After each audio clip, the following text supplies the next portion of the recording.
Therefore, nag-self-diagnose kong kulang kong magnesium. Hi! I'm back! Char. Sabak-sabak ng work ko. Dali.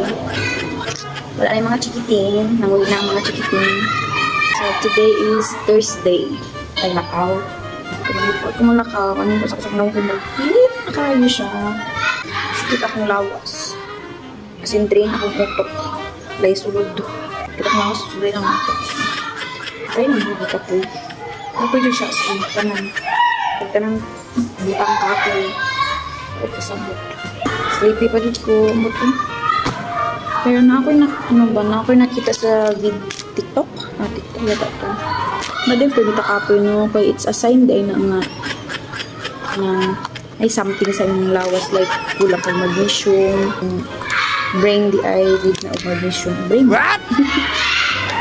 Basta ato ko nakita. And ang mga sign ng kape ka, mas mo nakibuhat.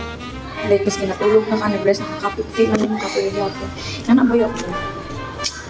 Kailan ako na ng magnesium.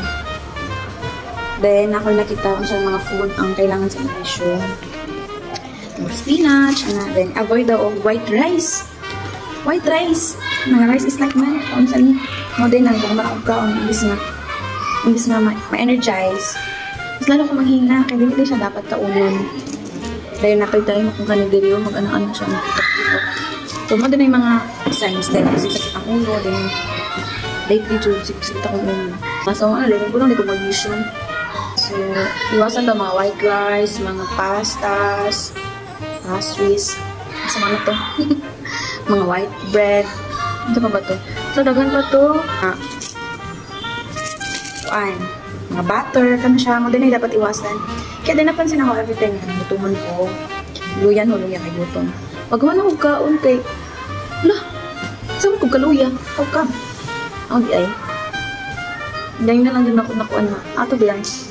Kaya instead na ma-energize ko, saan ko kaluya. Kaya kato din mga pagkanang likaon. Hindi dito pa. Hindi dito siya dapat. Kasi ang kulang nisa ko is magnesium. Kasi magnesium daw, siya na ang mag-help sa atong blood vessels para mo function sakto atong utok, atong brain para dili ta magniya. Kung dili siya maka-function ng sakto, syempre hindi ko sakto ang pag-function. So, meaning na pwede dili maayo nga ma-happen sa atong body.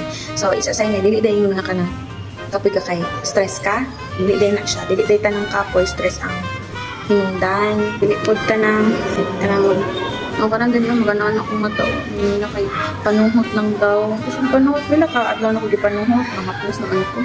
Hindi na pa siya mawala. Then mawala siya, mabait na po. So, ano dahi siya. Then katong last month, nagpa-CBC, nagpa-blood can.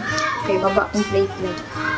So, isa dito sa mga rason. Kaya, therefore, self-diagnose kong kulang kong magnesium. Ayaw ko i-bash. Kita na to ako sa TikTok, tingian na ako sa myself. Hindi naman, nato na ako na-feel, so, matok kulang ba?